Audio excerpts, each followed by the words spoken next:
Muy buenas tardes. Hoy estamos en día miércoles y nos corresponde nuestro estudio bíblico a mitad de la semana.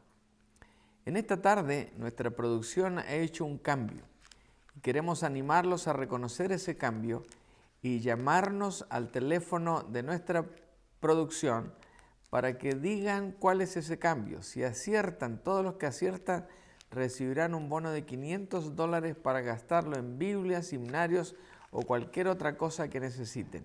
Así que los invitamos a estar atentos y a decirnos cuál ha sido ese cambio. Será en billetes del Monopoly porque de los otros no resulta. Muy bien, bienvenidos a esta jornada de estudio bíblico a mitad de la semana. Hoy es miércoles 19 de abril del año 2023 y nos aprontamos a iniciar nuestra jornada. Y como hacemos cada miércoles, recordamos algunas actividades que son de vital importancia para el trabajo y la vida de la iglesia. En este caso, la Unión Femenil Misionera se reúne mañana, 11 de la mañana, aquí en el templo, en este mismo salón social donde está el estudio, donde grabamos este programa. Así que todas las damas que tienen la oportunidad de estar mañana a las 11 de la mañana, cordialmente invitadas. Y también en la escuela dominical, el próximo domingo, después de terminado el culto de alabanza, nos quedamos por 45 minutos más para estudiar la palabra del Señor en este tema tan tremendo que hemos iniciado la semana pasada, la santidad de Dios. Y por supuesto, ¿qué tiene que ver esa santidad de Dios con la santidad que cada uno de nosotros debe practicar? Así que ese es el desafío para los próximos 6 meses en la vida de nuestra iglesia. Así que les animo a estar puntualmente a las 11, que nos quedamos después a 12:45 y a la 1:30 calabaza, cada uno para su casa. Así que vamos ahora a nuestra primera sección importante de nuestro miércoles, que es cuando oramos. Oramos al Señor y ponemos en oración todos aquellos motivos que tenemos delante del trono de nuestro buen Dios. Así que repasemos los motivos. Cristina Segura y su corazón, Jesús Piedra, el hijo de nuestra querida hermana Eva, Silvia Álvarez, la mamá de un servidor y su salud, Lupe Fong, también pedimos por su salud, el joven Abraham Escobar y su familia, hemos orado mucho por él y por su familia, Julio Esquivel, una médula ósea, para este niño. Él tiene 14 años, pero si no recibe una médula ósea, su salud se verá realmente resquebrajada. Así que acordémonos de Julio también. Marta Saya, sobrina de la hermana Graciela, Deida Márquez, nuestra querida hermana Deida, que le ha tocado trabajar durante los últimos meses, los días domingo, y que otra vez su salud está resquebrajada. Así que oremos mucho por nuestra hermana Deida. Alejandra González, una amiguita de la iglesia y su embarazo. También Clay Ríez y su salud. Él es el papá del esposo de nuestra hermana Ana María Musiet, hermana de Helen, que está realmente delicado en su salud. Así que les animo a que estemos orando también por él. Y en estos últimos días también por Ana María, que está hospitalizada con un problema de piedras en los riñones. Así es que los motivos aquí están, y si usted tiene un motivo de oración, también tiene esta oportunidad para ponerlo delante del Señor, sabiendo que Él contesta nuestras oraciones. Así que con todo gusto y con toda pasión por la oración, ponemos estos motivos delante de Dios en este momento. Padre bueno, oramos en el nombre de Jesús por cada uno de estos motivos. Y en especial, Padre, oramos por Ana María, que está con problemas en sus riñones, para que tú le auxilies y le atiendas en este tiempo especial de necesidad. Lo mismo te pido por su suegro, el hermano Clay Ríez, quien en sus finales días de vida, Señor, está tranquilo, pero con algunas molestias en en dolor y en la manera en que no se siente del todo bien, para que, Señor, tú lo auxilies y le bendigas en este tiempo. Es difícil para cada uno, es difícil para la familia, pero, Señor, tú eres grande y pones consuelo en nuestros corazones. Y por todos los nombres que te hemos pedido, Señor, también los ponemos en tus manos y pedimos que tú brindes aquello que es tan necesario, como la salud, como la familia, como la sanidad de nuestros cuerpos para seguir adelante con la vida. Y, Señor, en esta tarde también te queremos dar gracias por un motivo por el cual hemos orado por más de un año. Y es la buena noticia de saber que nuestra querida hermana Susana Pereira, de la iglesia de Sunland Park, ha sido declarada libre de cáncer. Y eso, Señor, sabiendo el contexto de la vida de Susana y de su familia, donde ella perdió no solamente a su mamita, sino también a su hermana por la misma enfermedad, hoy saber que tú has obrado de manera diferente en la vida de ella, nos provoca una gigantesca necesidad de darte gracias, Señor, por este milagro que has hecho en la vida de ella. Padre, tú eres el Dios de las cosas imposibles, así es que no es nada que nos deba sorprender. Sin embargo, nuestra gratitud está para contigo porque escuchaste la voz de tus hijos, el clamor de cada uno por Susana y, Señor, hemos visto un verdadero milagro. A ti la honra, a ti la gloria y a ti la alabanza. Y gracias, Señor, por todas las respuestas que darás a cada uno de estos motivos. En el precioso nombre de Jesús oramos y te damos gracias. Amén. Que el Señor bendiga a Susana, pero también que bendiga a cada uno que están en la lista, porque el Señor premiará la fe de cada quien, otorgando exactamente lo mejor para la vida de cada uno. Ahora vamos a la segunda parte principal de nuestro miércoles de estudio bíblico, porque ahora sí vamos a estudiar la palabra del Señor. Hoy con un tema muy interesante, no un estudio normal que usualmente tenemos en la iglesia, sino un tema un poquito, ¿cómo decirlo? Diferente porque el tema de hoy es acerca de la antropología cristiana.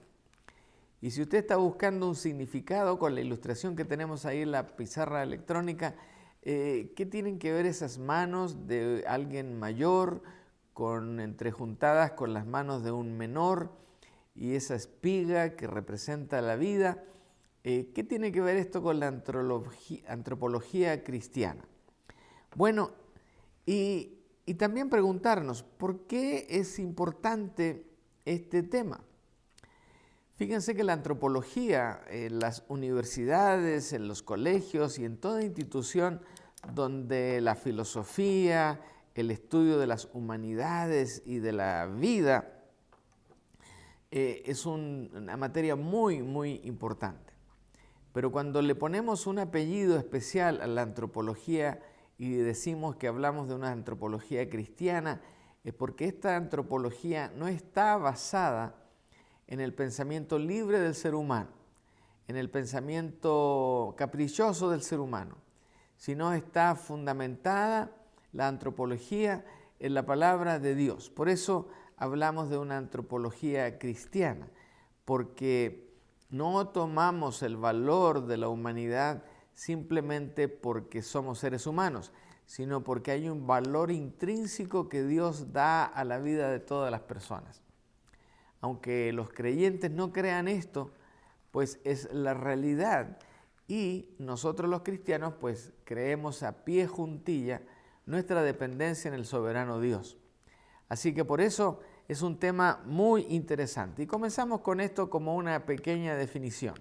Primero, la antropología es el estudio de la humanidad. Así de simple, pero también así un poquito complicado. Antropología es el estudio de la humanidad, es el estudio del ser humano, es descubrir todas las facetas de toda persona, porque toda persona es un ser humano. Y como ser humano, el estudio de él, de ella, es la antropología. Ahora, centremos nuestra atención a la otra antropología, o la siguiente etapa, visualización de la antropología, pensando cuál es la antropología cristiana. Y esta es el estudio de la humanidad desde una perspectiva bíblica y cristiana, como lo ampliábamos hace unos segundos atrás. Entonces, cuando hablamos de antropología cristiana, estamos hablando del estudio de la humanidad, pero desde una perspectiva cristiana y bíblica. En otras palabras, la antropología cristiana está centrada principalmente en la naturaleza de la humanidad, en cómo los elementos inmateriales influyen y los materiales del hombre se relacionan entre sí. Así que eso está hablando de la conducta que tiene todo ser humano y que es parte del estudio también de la antropología. Aquí, por ejemplo, quiero compartirles algunas preguntas frecuentes en cuanto a la antropología cristiana. Por ejemplo, ¿qué significa que el hombre ha sido creado a imagen y semejanza de Dios? ¿Eso quiere decir que nos parecemos físicamente a Dios? Bueno, en este caso no necesariamente, porque si nos pareciéramos físicamente a Dios, realmente limitaríamos la realidad de quién es Dios. Y para el otro lado, interpretándolo desde Dios a nosotros pareceríamos unas pequeñas criaturas que en medio de nuestra soberbia y de nuestro orgullo quisiéramos competir con Dios. Pero ese no es el caso. Entonces, la imagen de Dios en el hombre es una figura inmaterial que no podemos ver, pero que tiene semejanzas a lo que Dios ha permitido que el ser humano tenga. Es lo que distingue al hombre del mundo animal y que lo prepara para el señorío que Dios establece en las Escrituras desde el inicio del Génesis, ahí capítulo 1, versículos 28 en adelante. Y que esta característica nos permite al ser humano comunicarnos con Dios. No se olviden que en medio de la grandeza de Dios y la pequeñez de cada uno de nosotros, aún así Dios nos da tanta importancia que nos permite comunicarnos con Él directamente. Cosa que en el mundo humano no ocurre. Cuando hay una gran autoridad, cuando hay un gran personaje y queremos comunicarnos con Él, tendremos que pasar diferentes niveles y estratos de vigilancia para poder lograr contacto con esa persona. Solo imagínense que queremos hablar con el señor Biden aquí en los Estados Unidos o con el presidente de cada país. Ustedes llaman a la Casa Rosada, a la Casa Blanca, a la Casa Verde, a la Moneda, donde quiera que llame, le va a atender a una operadora y le va a decir, sí, cómo no, ¿quiere hablar con el presidente? Sí, cómo no, se lo comunico. No, no le va a decir eso. Va a decirle, bueno, para el próximo año hay una cita, a tal hora podríamos tener alguna oportunidad con él, pero en cambio con Dios, usted basta que con un granito de fe, como un grano de mostaza, cierre sus ojos y ponga su atención en el Señor. Usted ora y el Señor le escucha y le contesta. Es una maravilla. Entonces, ¿de dónde vienen todas estas conclusiones? Bueno, de la antropología, del estudio de la humanidad en relación con nuestro Dios en este caso. Otra pregunta. ¿Tenemos 3 partes o solo 2 partes? Bueno, ¿y qué es eso? Bueno, algunos afirman que somos cuerpo y espíritu. ¿Ok? La parte material es el cuerpo, la parte espiritual es el espíritu. Pero en algunos casos, revisando el texto del Nuevo Testamento, encontramos que Pablo específicamente se refiere a que el ser humano tiene alma, tiene cuerpo y tiene espíritu. O sea, ya 3 secciones dentro del estudio de la humanidad. ¿Somos cuerpo entonces? ¿Somos alma o somos espíritu? ¿O solo somos cuerpo y alma y espíritu llegan a ser casi lo mismo? Bueno, sabemos que no es así. Sabemos que somos cuerpo, alma y espíritu, pero cada una de estas secciones tiene una semejanza con Dios, pero también tiene unas ciertas características que nos permiten relacionarnos con Él, relacionarnos unos con otros y relacionarnos aún con nuestra propia naturaleza en la cual vivimos. Así que la antropología cristiana es el estudio de la humanidad desde esta perspectiva bíblica y cristiana. Ahora, en cuanto a los elementos materiales e inmateriales que comenté hace un momento, tenemos lo siguiente. Los elementos materiales son evidentemente aquellos que son tangibles, que podemos tocarnos, y solamente existen mientras la persona está viva. Esos son los elementos materiales. Un cuerpo que se mueve, que piensa, que actúa, que responde, es la evidencia de esa tangibilidad que tenemos como seres humanos y que solo existe mientras estamos vivos. Una vez que fallecemos, todo eso desaparece, queda recluido simplemente a un recuerdo. Por otro lado, los elementos inmateriales son aquellos que son intangibles, es decir, no se pueden tocar, como el alma, el espíritu, la inteligencia, la voluntad, la conciencia. Díganme, ¿dónde está la voluntad en su cuerpo, en su ser? ¿Estará en un rincón a la orilla de la oreja? ¿Estará en el centro del corazón? ¿Estará donde están los riñones? ¿Dónde estará? La conciencia, ¿dónde está? Ahora, cuando nos referimos a la inteligencia, pues usualmente pensamos aquí en el cerebro porque, según los estudios, toda esa capacidad de inteligencia que tenemos se concentra dentro de las neuronas y el cerebro. Ok, ahí podemos establecer más o menos la inteligencia. Pero ¿dónde está el espíritu? ¿Dónde está el alma? ¿Dónde está la voluntad? Así que estas características existen más allá de la vida física de la persona. Y una de las preguntas clásicas que hay en medio del pueblo cristiano es ver la diferencia entre alma y espíritu. Para algunos es lo mismo. Para otros pensamos radicalmente opuesto a eso, que son dos áreas tremendamente importantes en la vida del ser humano, pero que significan cosas diferentes y de la cual hablaremos en un momento más. Es importante, entender que ambos se refieren a la parte inmaterial del hombre, pero solo el espíritu se refiere al caminar del hombre con Dios. El alma más bien se refiere al caminar del hombre con el mundo, tanto material como inmaterial. O sea, lo espiritual es aquello que nos relaciona con Dios. El alma es aquello que nos relaciona más con la propia creación y con otros seres humanos. Así es que no son lo mismo. Por eso Pablo en más de una ocasión habló del cuerpo, el alma y el espíritu.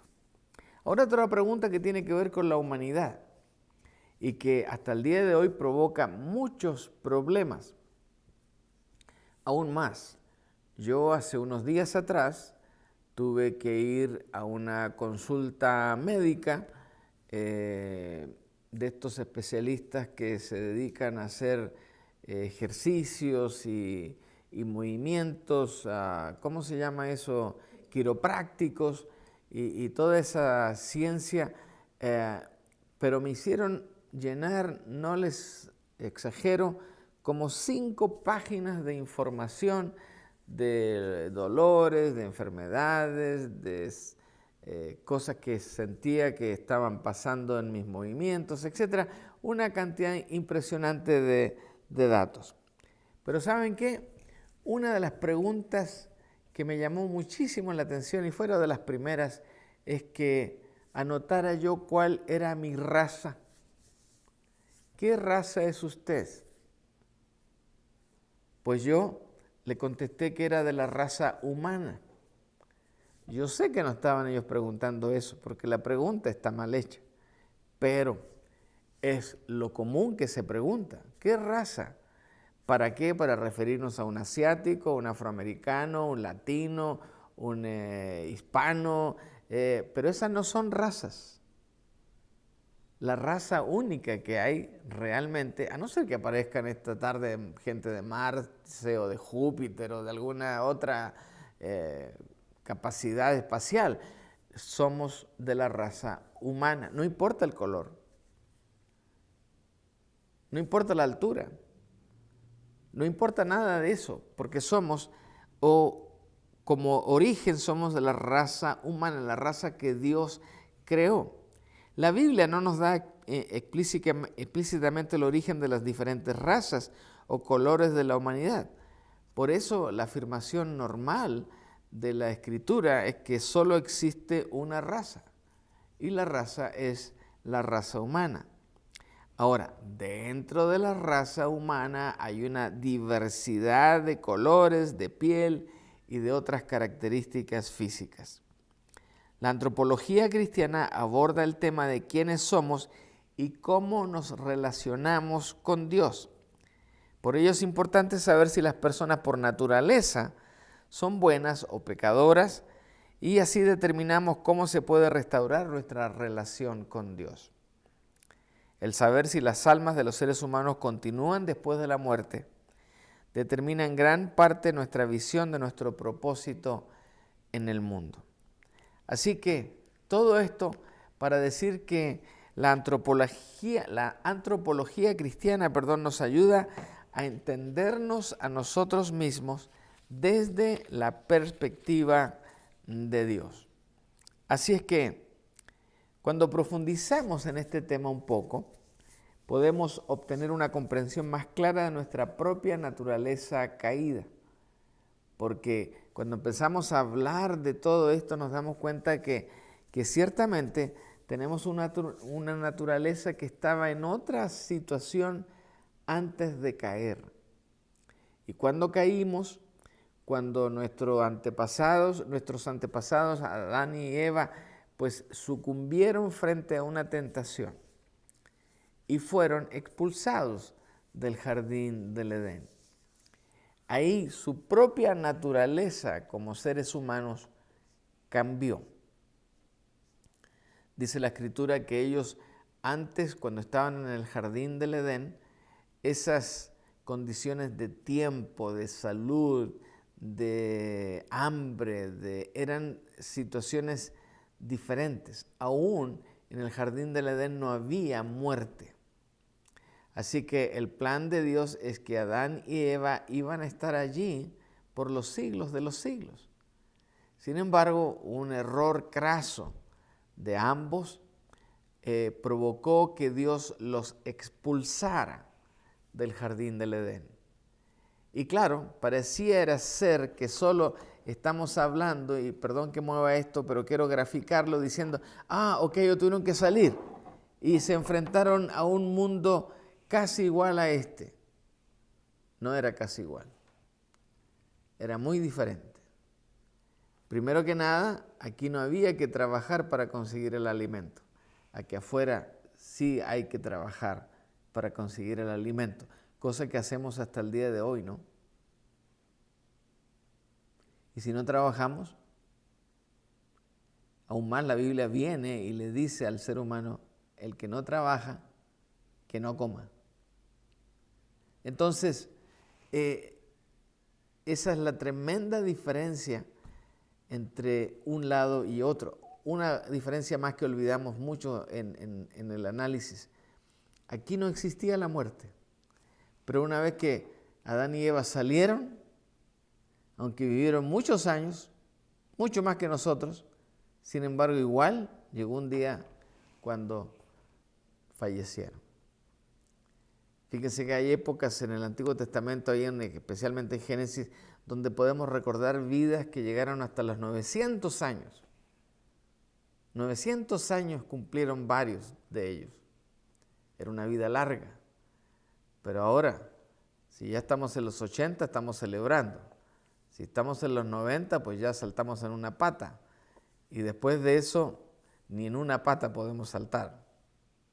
Entonces, la diferencia en todo esto está en que frente a Dios, ustedes y yo, tenemos una realidad, un comportamiento, unas relaciones y unas partes que son parte de nuestra humanidad y que pocas veces le prestamos atención.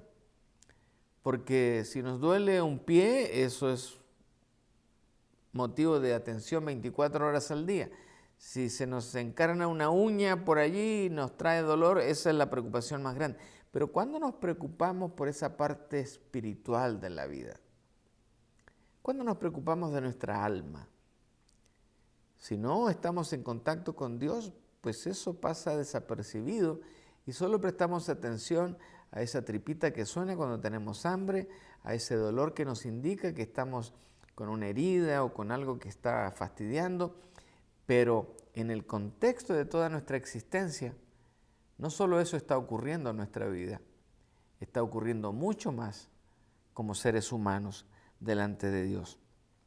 Así que cuando aceptamos que esto tiene un nuevo sentido ya fuera del cielo, fuera del paraíso, y que hay un Dios que nos ama tanto y nos considera tanto que consideró dar a su propio Hijo para que todo aquel que en él crea no se pierda, mas tenga vida eterna, entendemos que la cruz de Cristo nos redime. ¿Quién crea en nosotros una persona completamente nueva? Con una visión, una proyección de la vida totalmente diferente. Fíjense que un verso clave de la antropología cristiana es el Salmo 139, 14 que está ahí en la pantalla. ¿Qué dice? Te alabaré porque formidables, maravillosas son tus obras. Estoy maravillado y mi alma lo sabe muy bien. Esto quiere decir que Dios ha creado a los seres humanos de una manera totalmente diferente de todo lo que creó alrededor de nosotros. Hasta nuestras mascotas más queridas, que algunos dicen que se parecen a los dueños, ninguna de ellas representa realmente la humanidad que Dios nos dio a cada uno de nosotros. ¿Estamos de acuerdo? Es un componente espiritual dentro de la realidad física que cada uno de ustedes y yo tenemos. Parte de este aspecto inmaterial es que tienen intelecto, tenemos emoción, tenemos voluntad. Por ello, los seres humanos hemos sido, porque tenemos todo eso, porque hemos sido creados a imagen de Dios. ¡Oh, qué privilegio tenemos! Fíjense que la antropología cristiana nos permite visualizar otra vez con mayor claridad que Dios creó a los seres humanos a su propia imagen. Así que los que todavía tienen pleitos con la teoría de la evolución, no se olviden que eso es una teoría hecha por otro ser humano que andaba buscando sentido antropológico a la vida, pero que desvió su atención por ciertas mutaciones que se dan en la naturaleza, pero que no son parte de la humanidad. Y confundió el hecho de que venimos producto de las casualidades de la genética y que nos hemos ido transformando y que por eso en realidad nuestros primos, nuestros ancestros, no son criaturas del pasado, sino que son criaturas que están en los zoológicos de la mayoría de las capitales del mundo. Se llaman monos. Bueno, yo a ese pensamiento les digo, pues si tú quieres tener un abuelo mono, pues allá tú. Pero yo no tengo un abuelo mono. Tengo un abuelo que es un ser humano que Dios creó y que Dios le permitió ser lo que somos hoy. ¿Por qué? Porque somos a imagen de Dios creados, hombre y mujer, los creó. Y esto también sirve para determinar que dentro de la raza humana hay dos géneros, no razas, dos géneros. Habemos hombres y habemos mujeres. Así lo estableció el Creador. Así que, otro detalle, a los que les gusta el asunto de los ángeles, hay mucho que aprender de los ángeles. La Biblia nos habla mucho de los ángeles. Pero ¿saben qué? Los ángeles son diferentes de nosotros. No tienen cuerpo físico ellos. Y ningún otro animal dentro de la creación refleja la imagen de Dios. ¿Quiénes tenemos el privilegio de eso? Solo los seres humanos. También hay varios puntos de vista no bíblicos de lo que significa ser humano. O sea, la antropología es una ciencia que no solamente se desarrolla a nivel cristiano, espiritual y bíblico, sino también hay científicos de libre pensamiento que toman la antropología para definir la humanidad del hombre también. Por ejemplo, el gnosticismo clásico considera que la humanidad es principalmente una entidad pura, espiritual, encadenada por un cuerpo inmanejable y corrupto. ¡Wow! Suena eso muy de examen de universidad, pero somos puros, pero somos espirituales, pero como estamos dentro de un cuerpo que no podemos del todo manejar y corrupto, pues por eso la humanidad es una mezcla de bien y de mal, de corrupción y de sostener nuestra humanidad cerca de lo bueno. Ahora, otros puntos de vista como el naturismo ven a la humanidad como una máquina física salvajemente compleja que no tiene espíritu. Comemos, vivimos, hacemos cosas, pero no tenemos significancia unos para con otros porque no hay espíritu. O sea, no hay una relación directa con un creador. Los sentimientos, pensamientos o inspiraciones que experimentamos son solamente el subproducto de reacciones químicas de nuestro cerebro. Es una manera de entender la humanidad. Actuamos, pensamos, reaccionamos, hay dolor, hay salud o hay enfermedad, simplemente porque este cuerpo en algún momento falló una combinación de células, de bacterias o de virus y no fue capaz de defenderse el cuerpo y por eso padecemos enfermedades pasajeras, otras permanentes y otras fatales. Todo como parte de un accidente cósmico dentro de nuestro propio cuerpo. Ninguno de estos fundamentos tiene, ninguno de estos extremos tiene realmente un fundamento bíblico. Porque ser humano frente a la perspectiva de la Biblia y de lo que Dios nos entrega, quiere decir lo siguiente. Ser humano significa llevar la imagen de Dios. Así que si usted cree esto, bueno, de esta manera, usted está declarando que su existencia depende de un soberano. Ese soberano Dios en el cual usted y yo hemos depositado nuestra vida. Pero también no somos divinos, pero reflejamos la divinidad. Porque al tener la imagen y la semejanza de Dios en nuestra vida, entendemos la divinidad y podemos hablar de ella, buscar de ella, entender de ella y reflejar esa divinidad de alguna manera. Por ejemplo, cuando en medio de la ciencia y de la tecnología maravillosa que tenemos hoy para preservar nuestra salud, todavía reconocemos que hay muchas cosas que son milagrosas. Médicos, eruditos, gente tremendamente preparada que nos dicen, recurrimos a toda la ciencia, a todo lo que sabemos, lo pusimos en práctica, eso no estaba dando resultados. Sin embargo, esta persona mejoró. Así que reflejamos la divinidad de Dios cuando al Señor le place.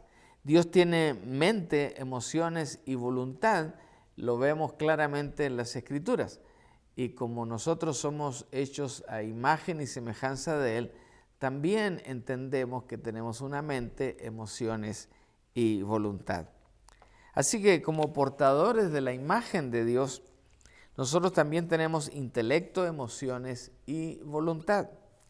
Poseemos creatividad. Fíjense que los seres humanos hemos sido capaces, somos capaces y lo seguiremos siendo en el hecho de que podemos inventar cosas, podemos fabricar cosas, podemos combinar tantas cosas para crear algo nuevo. Hoy, por ejemplo, la gran noticia es la famosa inteligencia artificial, donde ya algunas computadoras que han recibido toda esta información han salido sobresalientes en calificaciones de leyes, por ejemplo. Ya hay una computadora que ya hizo su, ¿cómo se llama el examen que hizo? Su examen para declararse como abogado, para recibir el título de abogado, lo hizo casi con un 100% de perfección. Ningún ser humano ha llegado a eso. Pero seres humanos inventaron una máquina que lo logra. ¿Qué les parece?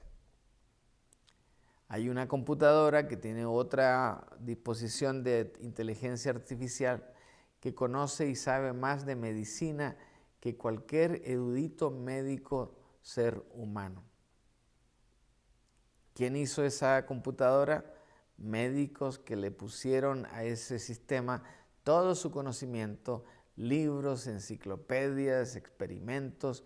Entonces ahora los que trabajan con eso pueden recurrir a una herramienta que sabe mucho más que ellos, pero que si no hubiese sido por ellos, esa máquina no tiene la capacidad de hacerlo.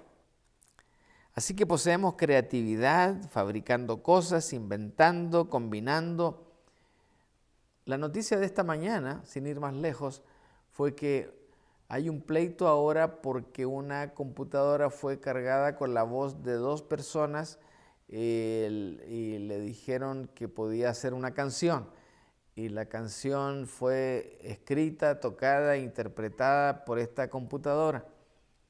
Y dice la noticia esta mañana que en las redes ya lleva esta canción como que fuera un hit, se dice, un hit, es decir, la canción más preciosa, más popular que está en este momento en las radios del mundo. ¿Quién hizo eso?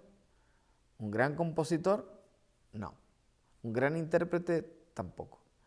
Una computadora que fue creada por otras personas.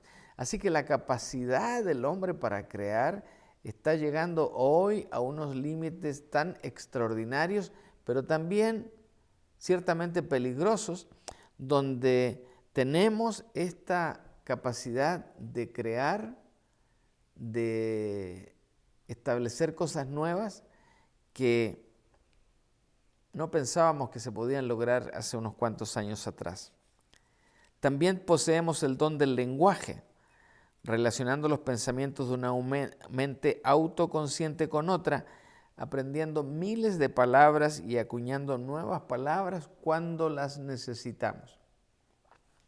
Somos impulsados a nombrar y clasificar a los animales porque esta es una tarea que Dios le dio al hombre desde el principio de la creación. Entonces dice Génesis, el Señor Dios formó de la tierra todos los animales salvajes, todas las aves del cielo, que también eran salvajes, y puso frente al hombre para ver cómo los llamaría. Y el hombre escogió un nombre para cada uno de ellos. Así que al ser creados a imagen de Dios, tenemos una dignidad esencial. Una dignidad esencial y un significado intrínseco. Es decir, tenemos valor simplemente porque Dios nos hizo.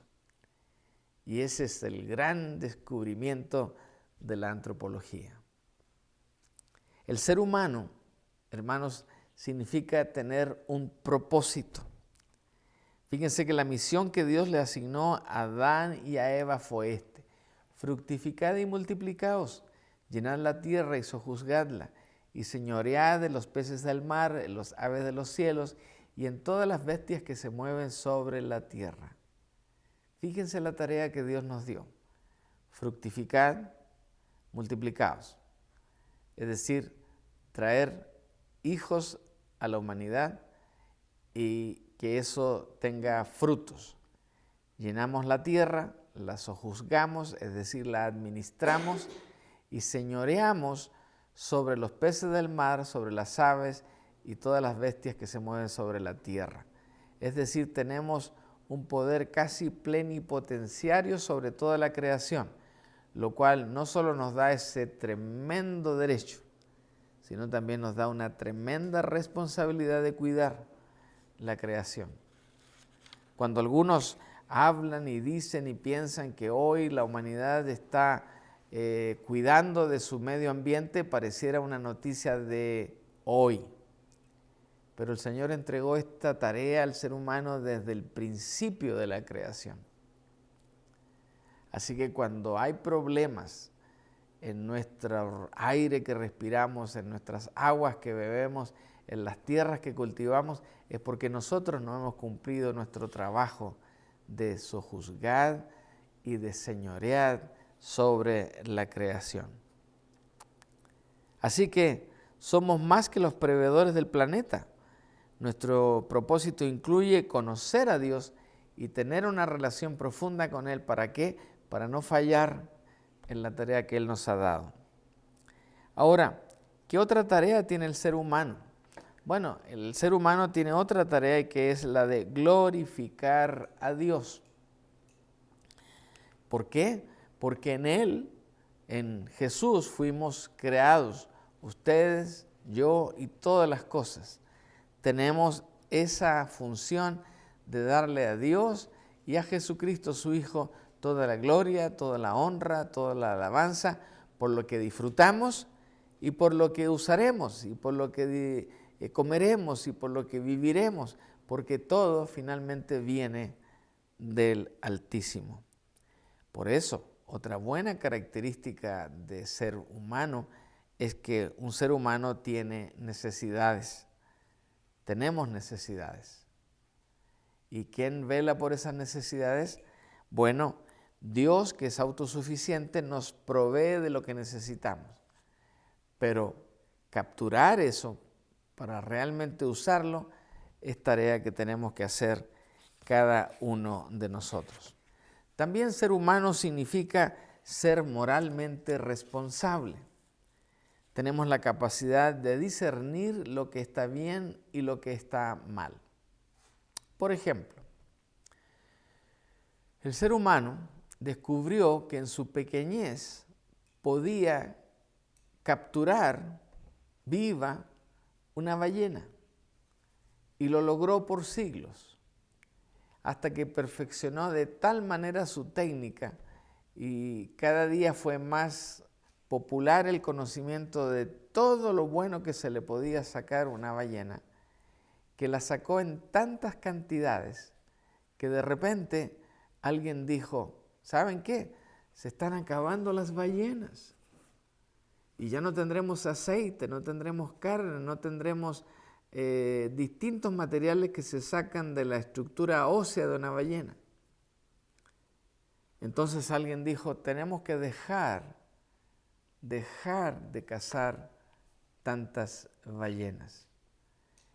Y decimos cazar y no pescar porque realmente a la ballena se le caza con proyectiles, se le caza con redes, se le caza con una serie de elementos cuchillos que van directamente a ciertos lugares donde la ballena es frágil. Bueno, somos moralmente responsables y gracias a Dios porque alguien dijo eso y gracias a Dios porque los demás le hicimos caso. Hoy el planeta está experimentando dificultades en muchas otras áreas porque frente al grito de que se están acabando las ballenas, hoy no hemos hecho caso. ¿Quién va a pagar las consecuencias de eso? Nosotros mismos. Nosotros mismos. ¿Por qué? Porque el Señor como ser humano nos dio la capacidad de ser moralmente responsable. La moralidad estudia lo que es bueno y lo que es malo. Si yo me doy cuenta que estoy cazando más cantidad y no le doy tiempo a la especie que se reproduzca, ¿es bueno o es malo? Es malo. Y si hay algo malo, yo tengo que evitar hacerlo. Por eso entendemos entonces que como seres humanos no solamente somos una especie, no solamente somos una raza humana, sino que somos hechos criaturas de Dios que tenemos unos privilegios maravillosos, pero también unas responsabilidades tremendas. Con razón el profeta nos dice que los justos serán recompensados por su propia conducta recta y las personas perversas serán castigadas por su propia perversidad. Así que también ser humano significa ser pecador, por lo menos por ahora, porque aún en medio de eso el Señor ha creado un sistema para que todo pecador que se arrepienta y crea en Jesús pueda recibir la vida eterna. ¿Estamos esclavizados al pecado? Sí. ¿Somos incapaces de liberarnos de los estragos del pecado por nosotros? Sí. Sin embargo, con la intervención divina de Dios, estando condenados a una eternidad alejada de Dios, tenemos la garantía de que la redención está disponible a través del Señor Jesucristo. Así que, gracias al sacrificio maravilloso de Jesús en la cruz del Calvario, nuestros pecados, si usted lo acepta, pueden ser perdonados y podemos ser restaurados a una relación saludable con nuestro Creador. Así que ser humano también significa ser amado por Dios y tener la oportunidad de llegar a ser un hijo de Dios. Así que la Biblia dice que el Hijo de Dios se hizo hombre y también se convirtió en el Hijo del Hombre. ¿Para qué? Para que tuviera la oportunidad de que esta humanidad corrompida por el pecado, que se va a enfrentar inevitablemente al juicio de Dios, tenga una salida que está establecida y claramente expuesta en la palabra de nuestro Señor. Por ello, solo aquellos en Cristo podrán experimentar que la corrupción sea eliminada y que cada lágrima de su corazón sea enjugada. Por eso, la palabra dice y declara a cada uno de nosotros: de cierto te digo, que el que no naciera de nuevo no puede ver el reino de Dios. ¿Ustedes creen que la antropología secular va a llegar a una conclusión como esta? Me temo que no. Por eso, entender la antropología cristiana a los ojos de Dios realmente nos da explicación a muchísimos más temas que la antropología secular. Y esta hermosa promesa de Juan 3:3 es una realidad solamente cuando tenemos la antropología de Cristo en nuestro corazón. De cierto te digo, que el que no naciere de nuevo no podrá ver el reino de Dios. ¿Qué prefiere usted? ¿Un análisis antropológico secular o prefiere un análisis antropológico de acuerdo a la Escritura? Yo, personalmente, me apunto a la palabra de Dios. Por ello, cuando llega nuestra hermana entonces y nos pregunta acerca de la antropología cristiana, podemos responder lo siguiente. Primero, la antropología cristiana es el estudio de la humanidad desde una perspectiva bíblica y cristiana. En segundo lugar, ¿qué significa ser humano? Bueno, ser humano significa llevar la imagen de Dios en nuestra vida y en nuestro corazón. Ser humano significa también tener un propósito. Y veamos tres más. Ser humano es tener necesidades. Ser humano significa ser pecador, al menos por ahora. Y ser humano significa ser amado por Dios y tener la oportunidad de ser hijo de Dios a través de su plan de redención. Que Dios nos bendiga al tener una perspectiva mucho más completa de la antropología cristiana en este día. Y que el tema haya sido de bendición para cada uno de ustedes. Entonces, vamos a orar para despedirnos y terminar por esta tarde. Padre bueno, te damos gracias porque tu palabra sigue siendo ese baluarte, ese faro de luz en la oscuridad que nos orienta, nos guía y nos proporciona las herramientas necesarias para que aún en medio de un tema como la antropología nos digas que somos tus hijos, que tu Hijo murió por nosotros. Tenemos una responsabilidad frente a la creación y frente a los demás seres humanos. Y como hijos tuyos tenemos las herramientas que tú nos das para poder llevar la tarea a cabo. Por eso te alabamos, te bendecimos y te damos gracias. Y por supuesto, también pedimos tu bendición, la bendición de tu Hijo amado y la bendición del Santo Espíritu en la vida de cada uno de nosotros y en la vida de nuestras familias. Oramos en el precioso nombre de Jesús. Amén. Que el Señor nos bendiga y nos vemos el próximo domingo.